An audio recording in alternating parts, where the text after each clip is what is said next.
Amis auditeurs, j'aimerais vous saluer dans le beau nom de Jésus et je vous souhaite la bienvenue pour notre émission Parole de vie. Parole de vie, parole de foi, une belle émission qui permet de rencontrer le Seigneur Jésus dans sa parole et d'approfondir l'écriture, de se mettre à l'écoute de paroles qui peuvent changer notre vie. Si nous tendons l'oreille à ce que disent les évangiles, nous pouvons entendre la voix même du Seigneur, nous parler, nous inspirer, nous corriger, nous encourager, nous bénir. C'est une parole merveilleuse, c'est une parole de grâce, une parole de foi, c'est une parole de vie. Je partage avec vous en ce moment une série que j'ai intitulée « Les mots de la foi ».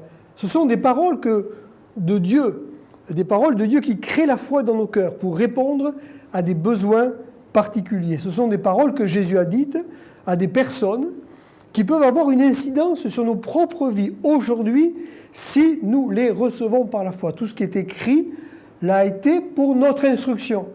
Ce qui a été dit, ce que Jésus a dit à des hommes, à des femmes, il l'a dit pour que nous puissions aussi nous l'entendre dire et nous approprier cette parole afin qu'elle ait dans nos vies le même impact et la même puissance. D'un côté, la parole crée la foi. Nous l'avons déjà dit et partagé, la foi vient de ce qu'on entend, et ce qu'on entend vient de la parole de Christ. Mais d'un autre côté, il faut recevoir cette parole avec foi. Elle crée la foi, mais elle crée la foi à condition que nous ouvrions notre cœur, que nous ayons une bonne disposition de cœur. Notre attitude de cœur face à la parole de Dieu est déterminante. Et je dis bien, et c'est important pour vous, amis auditeurs qui m'écoutez, pour vous, amis téléspectateurs qui nous regardez, qui nous écoutez, j'aimerais dire que l'attitude, la disposition de cœur avec laquelle nous écoutons ce message, cet enseignement est déterminante pour que nous puissions expérimenter quelque chose de la part du Seigneur. L'apôtre Jacques disait « Recevez avec douceur la parole qui a été plantée en vous ». Recevez avec douceur. Et ce mot douceur, c'est un mot intéressant parce qu'en grec, il veut dire facilité de caractère. Il veut dire humilité, soumission. Recevoir avec douceur, ça veut dire recevoir avec soumission, avec une bonne attitude de cœur. Cette parole qui a été plantée en nous. Malgré qu'elle ait déjà été plantée en nous, il faut continuer de la recevoir. Vous voyez, elle a été plantée dans mon cœur, mais malgré tout, chaque jour, je continue à écouter cette parole et à la recevoir dans ma vie. Je m'y soumets et elle m'apporte la bénédiction. Jésus a dit à un homme, « Tes péchés sont pardonnés ». Et nous avons vu combien c'est important de recevoir cette parole et d'expérimenter ce pardon. Mais j'aimerais maintenant que nous lisions notre texte dans l'Évangile et voir comment Jésus veut nous amener plus loin par rapport à ce problème du péché. Dans l'Évangile de Jean, chapitre 8, verset 1er, voici ce que nous lisons. Jésus se rendit à la montagne des Oliviers, mais dès le matin, il alla de nouveau dans le temple et tout le peuple vint à lui. S'étant assis, il les enseignait. Alors les scribes et les pharisiens amenèrent une femme surprise en adultère et, la plaçant au milieu du peuple, ils dirent à Jésus, « Maître, cette femme a été surprise en flagrant délit d'adultère. Moïse, dans la loi, nous a ordonné de lapider de telles femmes. Toi donc, que dis-tu » Il disait cela pour l'éprouver, afin de pouvoir l'accuser. Mais Jésus, s'étant baissé, écrivait avec le doigt sur la terre. Comme il continuait à l'interroger, il se releva et leur dit « Que celui de vous qui est sans péché jette le premier la pierre contre elle. » Et s'étant de nouveau baissé, il l'écrivait sur la terre. Quand ils entendirent cela, accusés par leur conscience, ils se retirèrent un à un, depuis le plus âgé jusqu'au dernier. Et Jésus resta seul avec la femme qui était là au milieu. Alors, s'étant relevé, et ne voyant plus que la femme, Jésus lui dit, « Femme, où sont ceux qui t'accusent? Personne ne t'a-t-il condamné ?» Elle répondit, « Non, Seigneur. » Et Jésus lui dit, « Je ne te condamne pas non plus, va et ne pêche plus. » Quelle parole extraordinaire. Va et ne pêche plus. Seul Jésus peut prononcer une telle parole. Ce n'est pas simplement un conseil, un encouragement, une exhortation. C'est une parole d'autorité. Jésus dit à cette femme, et Jésus nous dit, Jésus te dit, ami auditeur, va et ne pêche plus. Dans une autre histoire, Jésus rencontre un homme qu'il vient de guérir. Cet homme était malade depuis 38 ans et Jésus a fait un miracle dans la vie de cet homme. Son récit est raconté dans l'évangile de Jean, chapitre 5, et il nous est dit que Jésus le trouva dans le temple. Cet homme est guéri, il est heureux, il est joyeux. Ça fait 38 ans qu'il est paralysé et il vient enfin d'expérimenter la guérison, le miracle. Et Jésus le trouve et il lui dit, « Voici, tu as été guéri, mais ne pêche plus. Ne pêche plus de peur qu'il ne t'arrive quelque chose de pire.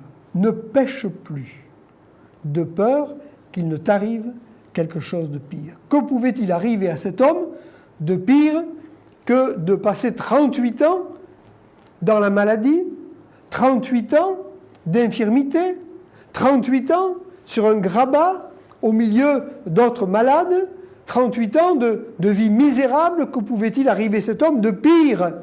Eh bien, amis, j'aimerais vous dire qu'il y a pire. Pire que de vivre la maladie, pire que l'infirmité, pire que d'être paralysé. Il y a la condamnation éternelle. Il y a la mort éternelle. Il y a le fait d'être séparé de Dieu pour l'éternité. Quand Jésus dit « ne pêche plus de peur qu'il ne t'arrive quelque chose de pire », ça veut dire que le péché peut nous entraîner dans une séparation éternelle d'avec Dieu et damner notre âme pour l'éternité. Mais Jésus a le pouvoir, non seulement de pardonner nos péchés, mais Jésus a le pouvoir de nous libérer de la puissance du péché. Jésus est le seul qui puisse dire à un homme « ne pêche plus, ne pêche plus ». Non seulement tes péchés sont pardonnés, mais Jésus peut dire « ne pêche plus ». Une fois qu'on a été pardonné de ses péchés, est-il possible de vivre sans péché? Est-il possible de vivre sans péché? Qu'est-ce que Jésus a-t-il vraiment voulu dire à cet homme et à cette femme en disant « ne pêche plus ». C'est vrai que tant que nous serons sur cette terre, nous serons toujours en prise avec le péché. Nous aurons toujours à combattre contre notre nature humaine. Nous serons toujours confrontés à la tentation.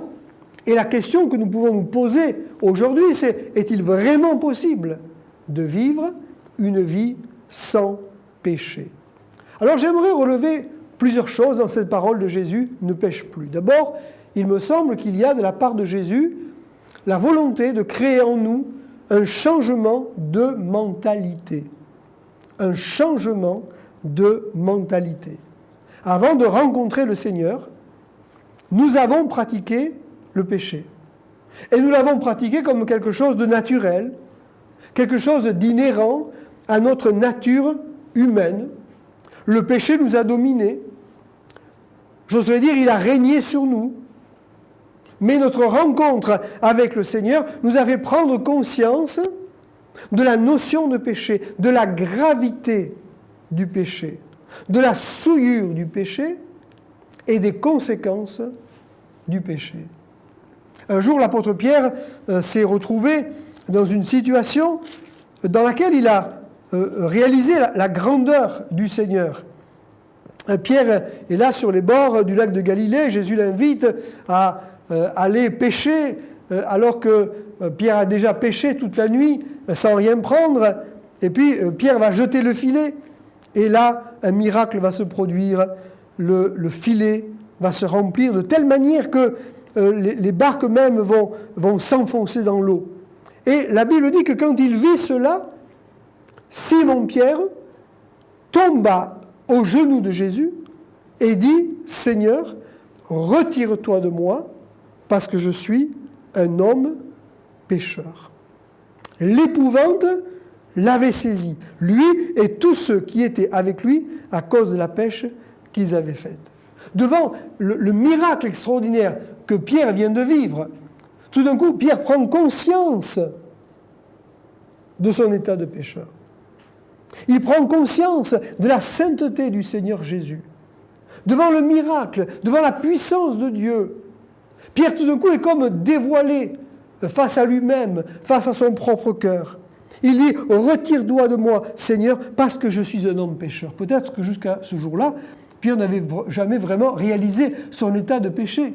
Peut-être n'avait-il jamais réalisé la gravité du péché. Je pense que plus ou moins, nous sommes tous conscients que nous faisons mal, que parfois nous disons des choses qu'il ne faudrait pas dire, que nous faisons des choses qu'il ne faudrait pas faire, que nous avons parfois des attitudes qui ne sont pas plaisantes, mais sommes-nous vraiment conscients de la gravité du péché?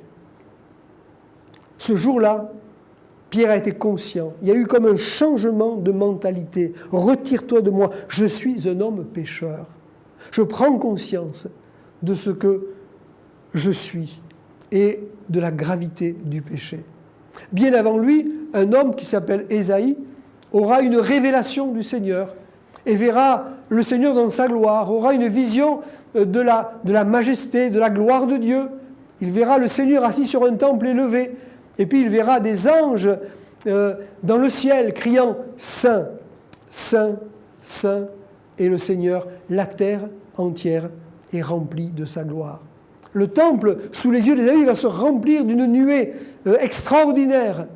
Et Ésaïe, devant la manifestation de la gloire de Dieu, de la présence de Dieu, s'écriera « Malheur à moi, je suis perdu, car je suis un homme dont les lèvres sont impures, je vis au milieu d'un peuple dont les lèvres sont impures, et mes yeux ont vu le roi. Malheur à moi, je suis un homme pécheur. » Vous voyez, chers amis, c'est une première étape, c'est la prise de conscience de notre état de pécheur. Le premier, nous allons le prendre en horreur. Il va nous inspirer du dégoût et nous voulons nous en débarrasser. Ça, c'est ce que j'appellerais, dans un premier temps, un changement de mentalité. Deuxièmement, dans cette parole de Jésus, je vois un ordre clairement exprimé. Ne pêche plus. Ne pêche plus. Une parole de délivrance.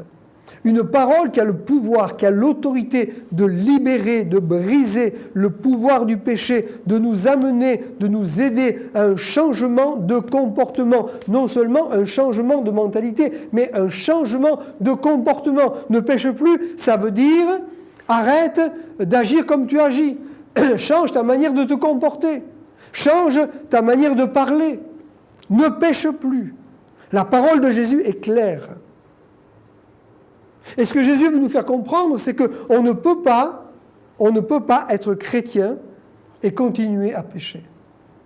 On ne peut pas être chrétien et continuer à mentir, à frauder, à vivre dans la débauche, à faire du mal à autrui. Un pseudo-christianisme essaie d'entretenir la confusion. Un pseudo-christianisme essaie d'entretenir la confusion. Je pense à un texte dans l'Épître aux Éphésiens, au chapitre 5, au verset 5, dans lequel Paul dira « Sachez-le bien, aucun débauché, ou impur, ou cupide, c'est-à-dire idolâtre, n'a d'héritage dans le royaume de Christ et de Dieu. Que personne ne vous séduise par de vains discours, car c'est à cause de ces choses que la colère de Dieu vient sur les fils de la rébellion. Que personne ne vous séduise par de vains discours. » Et il semble qu'il s'était introduit dans l'Église des gens qui essayaient de séduire les croyants, alors faisant croire que quelque part on peut continuer à avoir certains comportements, que ce n'est pas si grave que ça. Et Paul dénonce ici la débauche, l'impureté, la cupidité, l'amour de l'argent, l'idolâtrie et tout ce qui en découle. Et Paul dit, ceux qui pratiquent de telles choses n'auront pas d'héritage dans le royaume de Dieu. Il semble que cette philosophie s'est introduite dans l'église de Pergame, dans l'église de Thyatire. La lecture de ces lettres que Jésus adresse à ces églises semble montrer qu'il y avait comme une confusion et que certaines personnes avaient été séduites par l'idée qu'après tout, on peut être chrétien et continuer à pécher. Une certaine hérésie semblait dire, voilà, tu es chrétien, ton esprit est pur, mais ton corps, lui, bon, ben voilà, tu peux faire des choses, et ce que tu fais avec ton corps n'est pas si grave que ça. Le corps, lui, est voué à la destruction. Donc si tu fais des choses avec ton corps, c'est pas grave. Ton esprit, lui, n'est pas souillé. Ton esprit, lui, reste en communion avec Dieu, et ton corps, lui, est peut-être dans le péché, mais le corps est voué à la destruction. Mes amis, quelle hérésie! J'aimerais vous dire que c'est un mensonge, une hérésie. Il n'y a pas de séparation entre l'esprit, l'âme et le corps. L'être humain est un tout. Si je pêche dans mon corps, je pêche aussi dans mon cœur, je pêche aussi dans mon esprit. Et l'apôtre Paul dira que personne ne vous séduise par de vains discours. Ne vous laissez pas tromper. Le salaire du péché, c'est la mort. Et si le Seigneur Jésus vit en moi, si le Christ vit en moi, il va me donner le pouvoir, la volonté de me séparer du péché. Un ordre clairement exprimé. Ne pêche plus. Ne pêche plus. Et enfin, j'aimerais dire que dans la parole de Jésus, il y a une parole de grâce. Une parole de grâce. Quand Jésus dit « ne pêche plus », ce n'est pas simplement un conseil, c'est une parole qui communique quelque chose. C'est une parole qui pénètre dans le cœur de l'être humain, du croyant. Ne pêche plus. Et ça veut dire que Dieu donne ce qu'il ordonne. Quand Dieu ordonne quelque chose, Dieu donne ce qu'il ordonne. Quand le Seigneur demande quelque chose, il nous donne les moyens d'y arriver. Vous voyez, chers amis, si par exemple je vous demandais de faire un certain travail, il faudrait aussi que je vous donne les outils pour le faire. Si je vous demandais de planter un clou dans un mur, si je vous donnais un clou en disant, voilà, vous devez enfoncer ce clou dans le mur. Mais si je ne vous donnais pas le marteau nécessaire pour enfoncer le clou, je serais un insensé. Mais si je vous donne un clou à planter, je vais vous donner aussi le marteau pour enfoncer le clou. Ainsi, quand Jésus nous dit quelque chose, nous demande quelque chose, il nous donne la capacité, il nous donne les moyens de le réaliser. Je pense à cette parole merveilleuse de l'Épître aux Romains, où l'apôtre Paul dira « Il n'y a donc maintenant aucune condamnation pour ceux qui sont en Jésus-Christ. » En effet, la loi de l'esprit de vie en Jésus-Christ m'a affranchi de la loi du péché de la mort. Cette parole de Paul aux Romains, au chapitre 8, verset 2, est la réponse à tout le chapitre 7. Dans tout le chapitre 7, l'apôtre Paul décrit ce combat qu'il y a dans la vie des hommes entre la loi du péché et la loi de Dieu. D'un côté, il y a la loi de Dieu qui est bonne. Cette loi de Dieu, elle dit « tu ne feras pas, tu ne diras pas ». Mais Paul dira que l'homme est confronté à une autre loi. Et cette loi, c'est la loi du péché. Et souvent, la loi du péché, dans la vie des hommes, est supérieure et plus forte que la loi de Dieu. Mais il y a une troisième loi, la loi de l'esprit de vie en Jésus-Christ. La puissance de vie de Jésus-Christ m'a affranchi de la loi du péché et de la mort. Ce n'est pas simplement une morale. L'Évangile n'est pas une morale qui nous dit « tu ne dois pas faire ceci, tu ne dois pas faire cela ». L'Évangile, c'est une puissance, c'est une présence, c'est une force en nous. C'est le Christ vivant qui est en nous. Et cette expérience est résumée dans la parole de l'apôtre Paul qui dira « si je vis, ce n'est plus moi qui vis, c'est Christ qui vit en moi. C'est Christ qui vit en moi. » Et cette présence du Christ en moi, c'est cette présence du Christ en moi qui me donne la force de dire non au péché, de résister au péché et de me séparer de la puissance du péché. C'est une parole de grâce. Quand Jésus dit ne pêche plus, c'est une parole de grâce, une parole qui peut nous rendre libres par rapport à l'emprise du péché. J'aimerais lire, pour conclure ce message, dans la première épître de Jean, chapitre 3, et verset 4, 1 Jean, chapitre 3, verset 4, j'aimerais relever 4 choses dans ce texte qui nous éloignent du péché. 1 Jean 3, verset 4. Quiconque, dira Jean, pratique le péché, transgresse la loi. Et le péché est la transgression de la loi. Or, vous le savez, Jésus a paru pour ôter les péchés. Et il n'y a point en lui de péché. Quiconque demeure en lui ne pratique pas le péché. Quiconque pratique le péché ne l'a pas vu et ne l'a pas connu. Petits enfants, que personne qui vous séduise, celui qui pratique la justice est juste, comme lui-même est juste.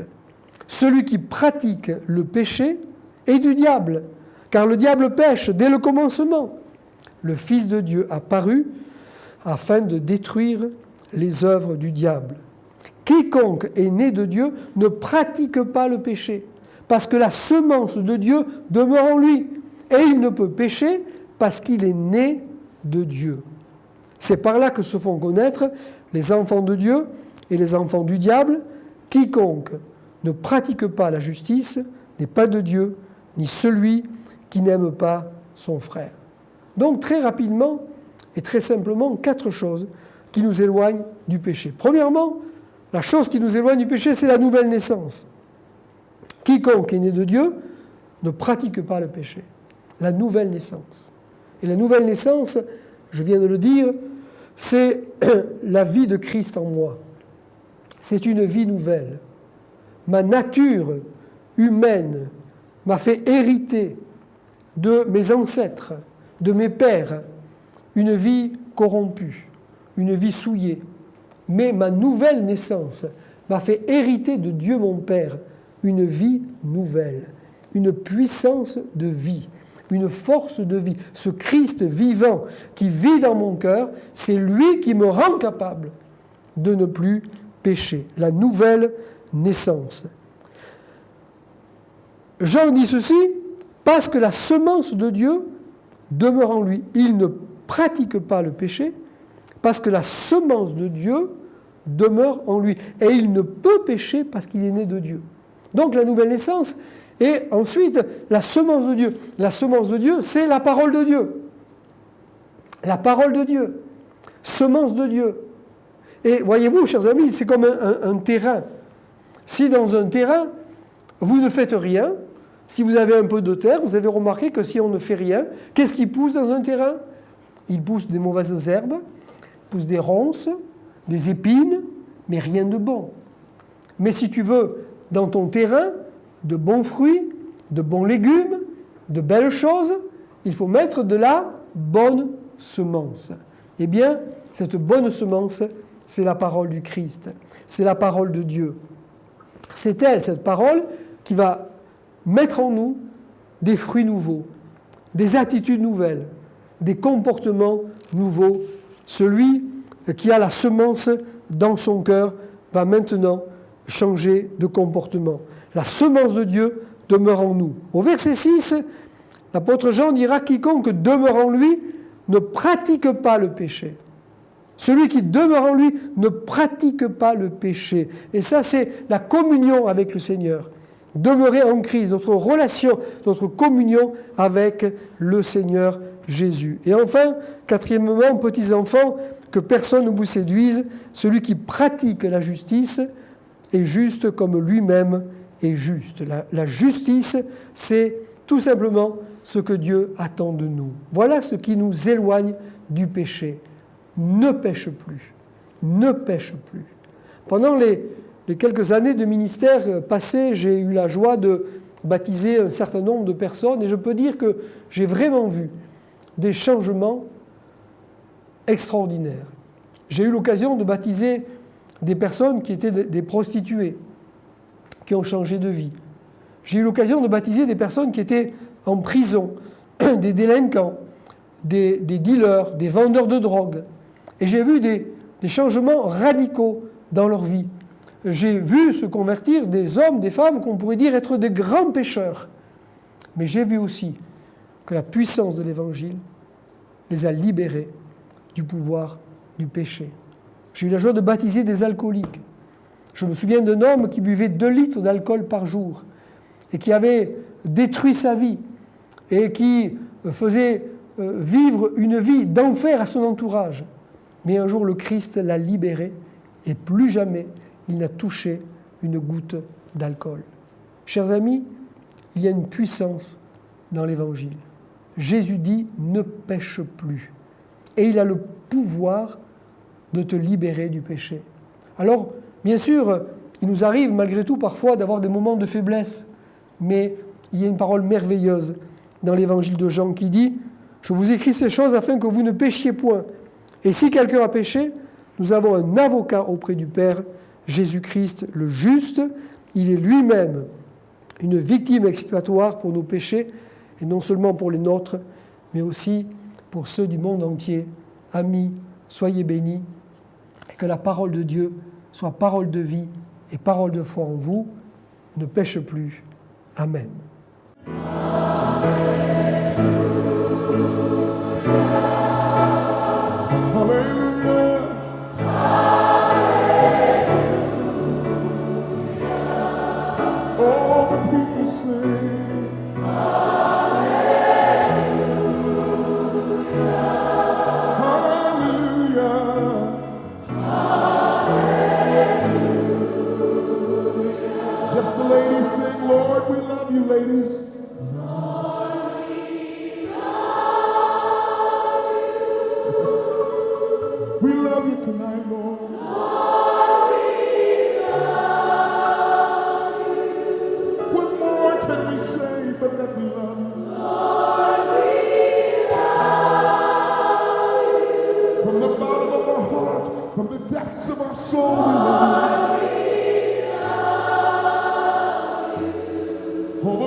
Lord, we pray.